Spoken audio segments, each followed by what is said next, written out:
मेरे प्यारे देशवासियों, नमस्कार। आज मन की बात के एक और एपिसोड के जरिए हम एक साथ जुड़ रहे हैं। ये 2022 की पहली मन की बात है। आज हम फिर ऐसी चर्चाओं को आगे बढ़ाएंगे जो हमारे देश और देशवासियों की सकारात्मक प्रेरणाओं और सामूहिक प्रयासों से जुड़ी होती है। आज हमारे पूज्य बापू महात्मा गांधी जी की पुण्यतिथि भी है। 30 जनवरी का ये दिन हमें बापू की शिक्षाओं की याद दिलाता है।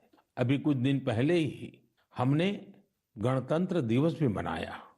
दिल्ली में राजपथ पर हमने देश के शौर्य और सामर्थ्य की जो झांकी देखी, उसने सबको गर्व और उत्साह से भर दिया है।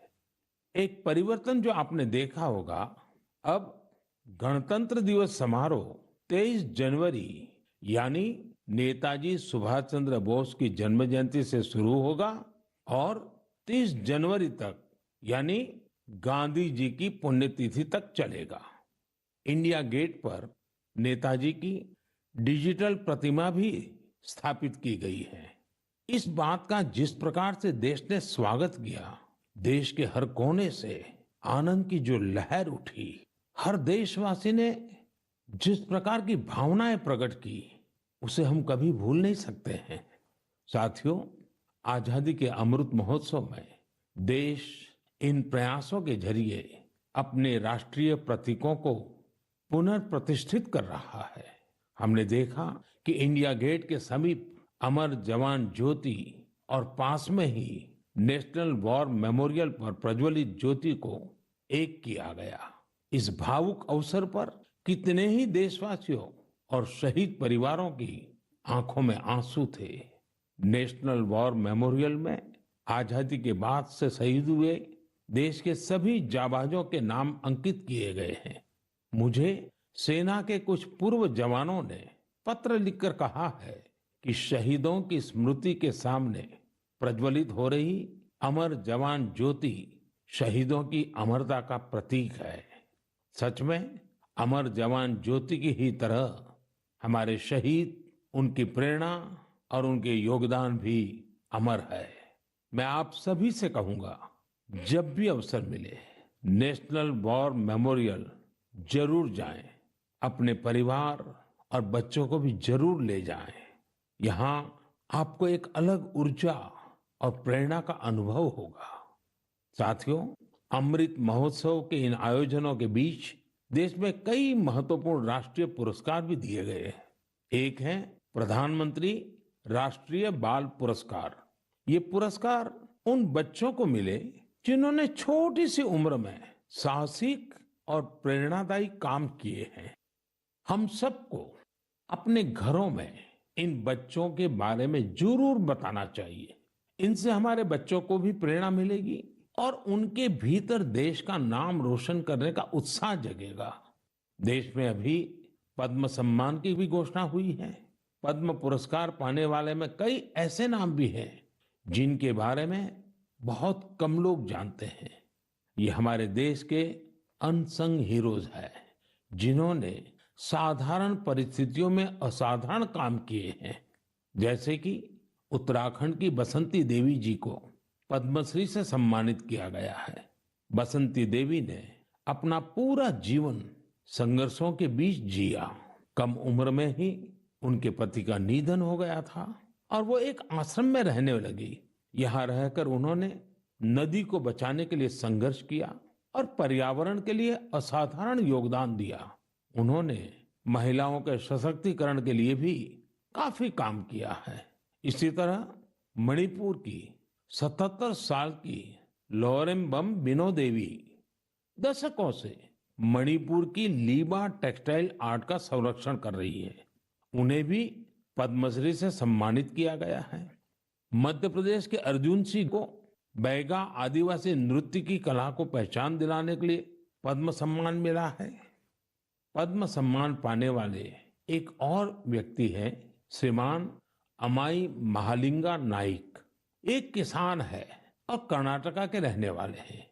इन्हें कुछ लोग टनल मैन भी कहते हैं। उन्होंने खेती में ऐसे ऐसे इनोवेशन किए हैं जिन्हें देखकर कोई भी हैरान रह जाए। इनके प्रयासों का बहुत बड़ा लाभ छोटे किसानों को हो रहा है। ऐसे और भी कई अनसंग हीरोज हैं जिन्हें देश ने उनके योगदान के लिए सम्मानित किया है। आप जरूर इनके बारे में जानने की कोशिश करिए। इनसे हमें जीवन में बहुत कुछ सीखने को मिलेगा। मेरे प्यारे देशवासियों, अमृत महोत्सव पर आप सब साथी मुझे ढेरों पत्र और मैसेज भेजते हैं, कई सुझाव भी देते हैं। इसी श्रृंखला में कुछ ऐसा हुआ है जो मेरे लिए अविस्मरणीय है। मुझे 1 करोड़ से ज्यादा बच्चों ने अपने मन की बात पोस्टकार्ड के जरिए लिखकर भेजी है। ये 1 करोड़ पोस्टकार्ड देश के अलग अलग हिस्सों से आए हैं, विदेश से भी आए हैं। समय निकालकर इनमें से काफी पोस्टकार्ड को मैंने पढ़ने का प्रयास किया है। इन पोस्टकार्ड्स में इस बात के दर्शन होते हैं कि देश के भविष्य के लिए हमारी नई पीढ़ी की सोच कितनी व्यापक और कितनी बड़ी है। मैंने मन की बात के श्रोताओं के लिए कुछ पोस्टकार्ड छांटे हैं जिन्हें मैं आपसे शेयर करना चाहता हूं। जैसे यह एक असम के गुवाहाटी से रिद्धिमा स्वर्गियारी का पोस्टकार्ड है।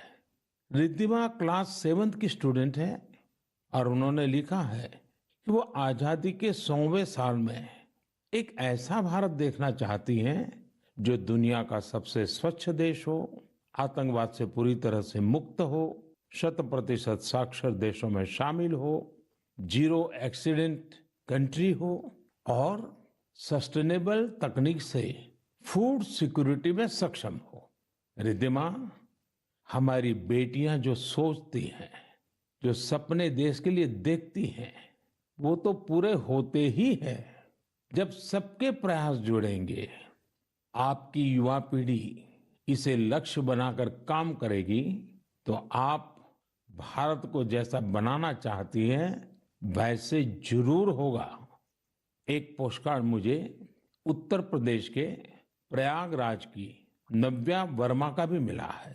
नव्या ने लिखा है कि उनका सपना 2047 में ऐसे भारत का है जहां सभी को सम्मानपूर्ण जीवन मिले, जहां किसान समृद्ध हो और भ्रष्टाचार न हो।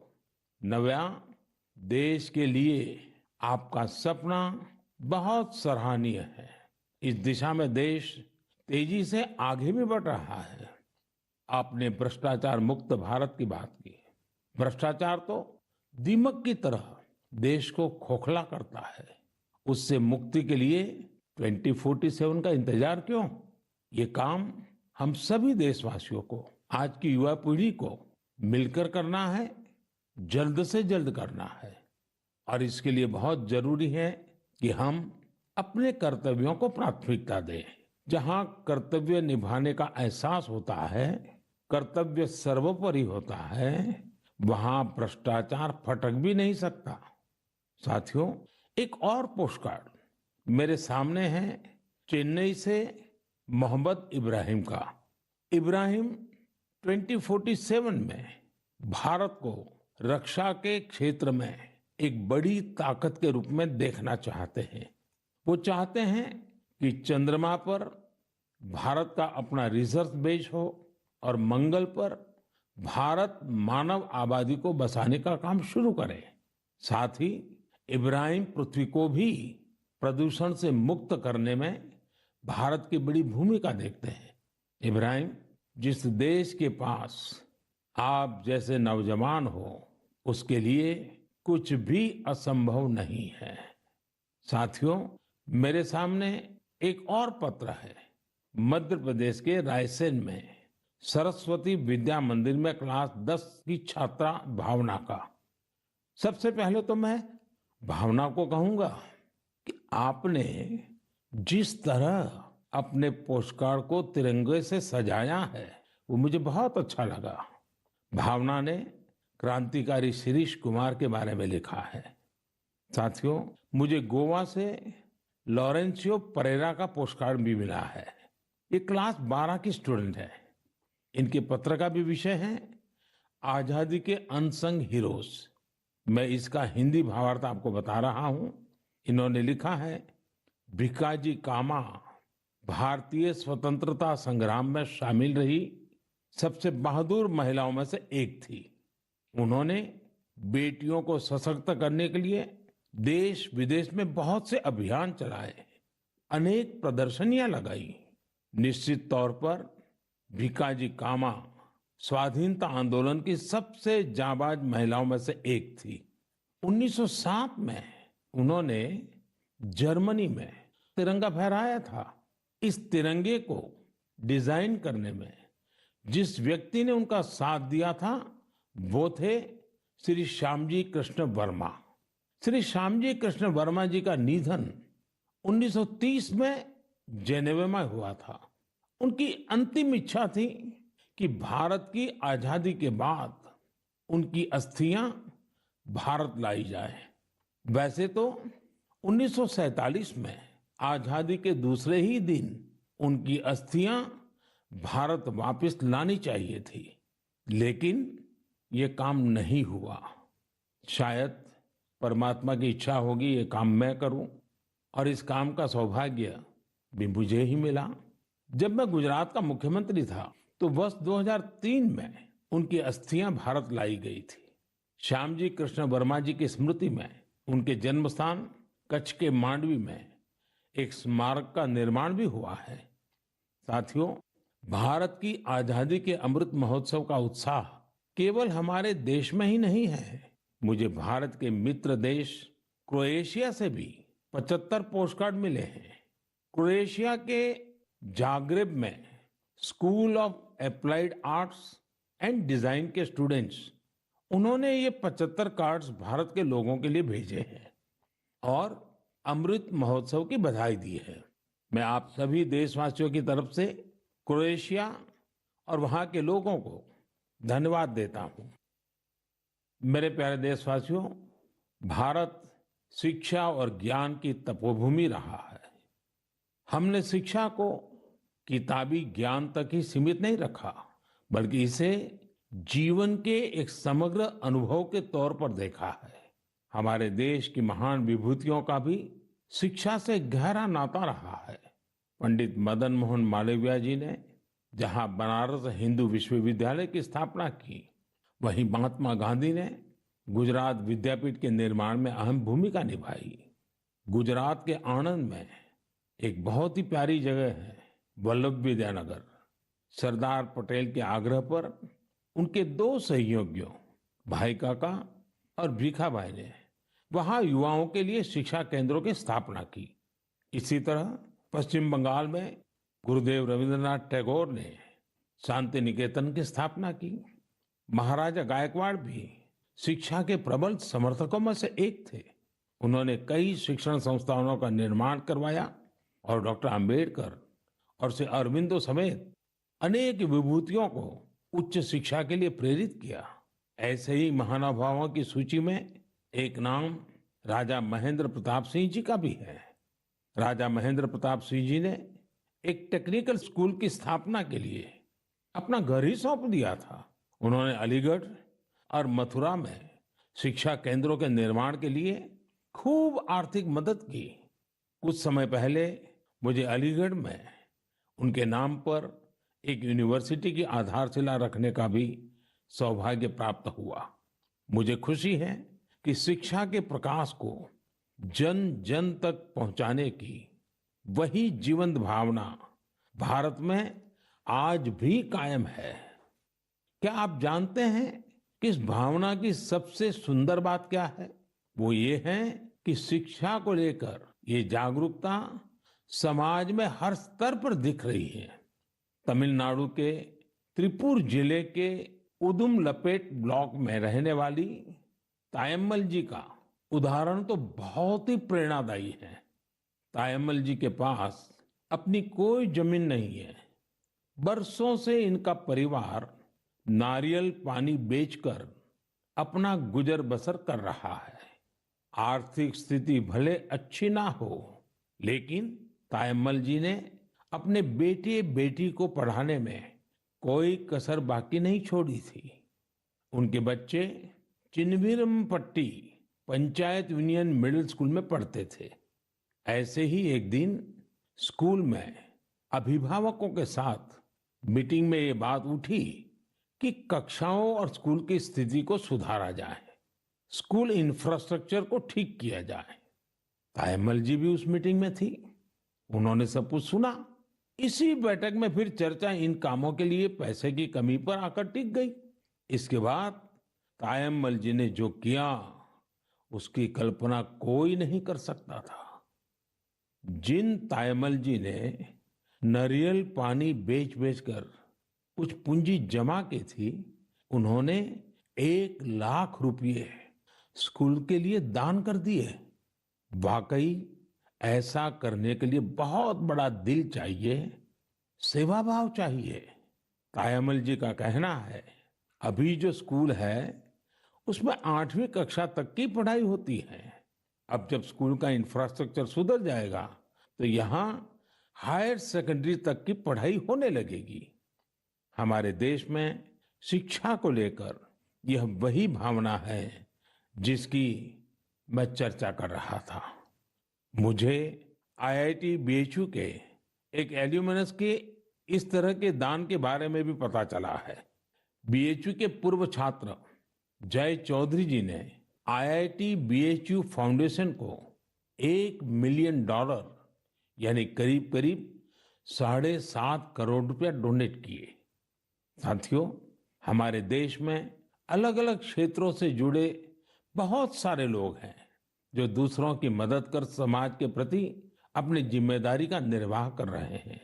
मुझे बेहद खुशी है कि इस तरह के प्रयास उच्च शिक्षा के क्षेत्र में, खासकर हमारी अलग अलग आईआईटीज में निरंतर देखने को मिल रहे हैं। केंद्रीय विश्वविद्यालयों में भी इस प्रकार के प्रेरक उदाहरणों की कमी नहीं है। इस तरह के प्रयासों को और बढ़ाने के लिए पिछले साल सितंबर से देश में विद्यांजलि अभियान की शुरुआत हुई है। इसका उद्देश्य अलग अलग संगठनों, सीएसआर और निजी क्षेत्र की भागीदारी से देश भर के स्कूलों में शिक्षा की गुणवत्ता में सुधार लाना है। विद्यांजलि सामुदायिक भागीदारी और ओनरशिप की भावना को आगे बढ़ा रही है। अपने स्कूल, कॉलेज से निरंतर जुड़े रहना, अपनी क्षमता के अनुसार कुछ न कुछ योगदान देना, यह एक ऐसी बात है जिसका संतोष और आनंद अनुभव लेकर ही पता चलता है। मेरे प्यारे देशवासियों, प्रकृति से प्रेम और हर जीव के लिए करुणा, ये हमारी संस्कृति भी है और सहज स्वभाव भी है। हमारे इन्हीं संस्कारों की झलक अभी हाल ही में तब दिखी जब मध्य प्रदेश के पेंच टाइगर रिजर्व में एक बाघिन ने दुनिया को अलविदा कर दिया। इस बाघिन को लोग कॉलर वाली बाघिन कहते थे। वन विभाग ने इसे T15 नाम दिया था।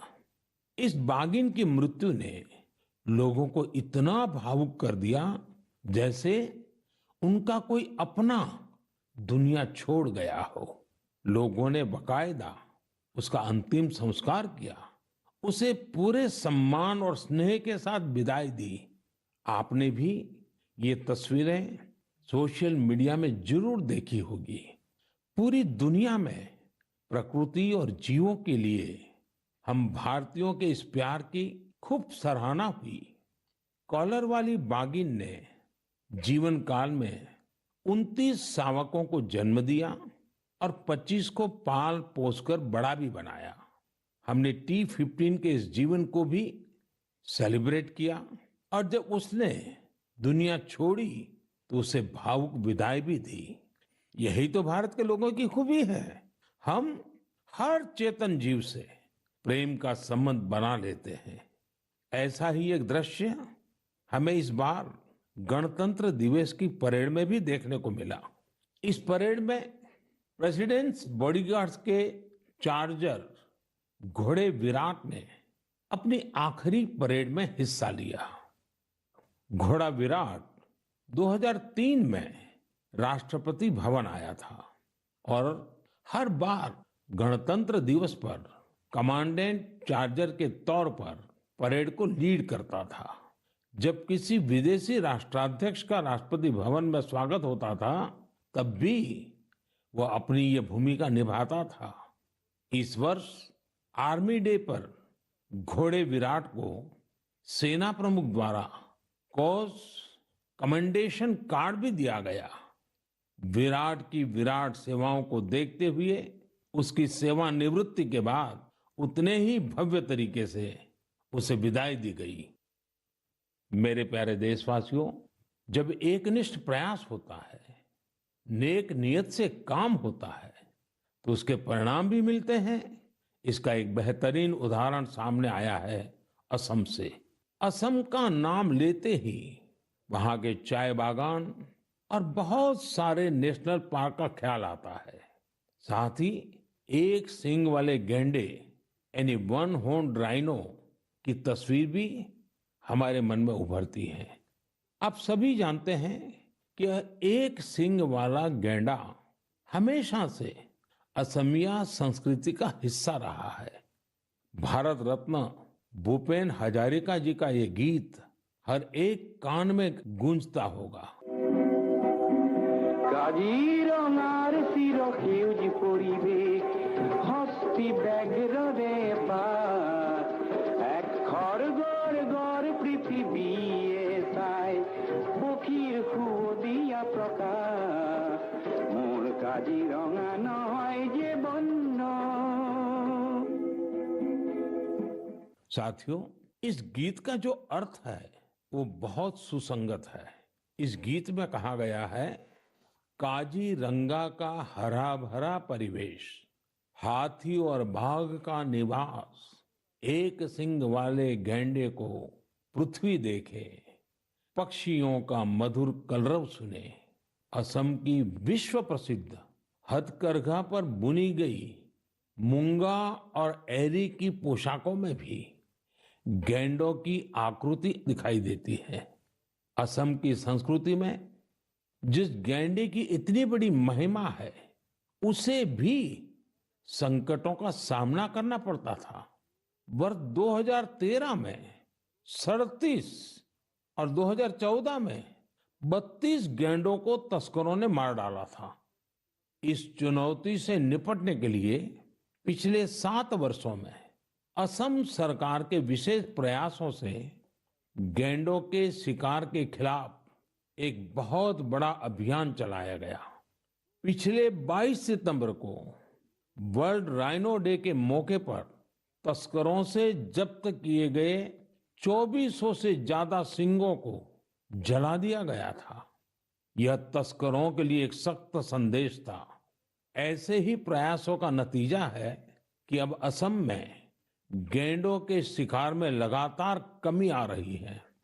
जहां 2013 में 37 गैंडे मारे गए थे, वहीं 2020 में 2 और 2021 में सिर्फ 1 गैंडे के शिकार का मामला सामने आया है।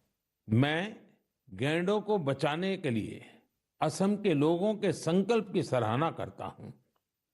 साथियों, भारतीय संस्कृति के विविध रंगों और आध्यात्मिक शक्ति ने हमेशा से दुनिया भर के लोगों को अपनी ओर खींचा है।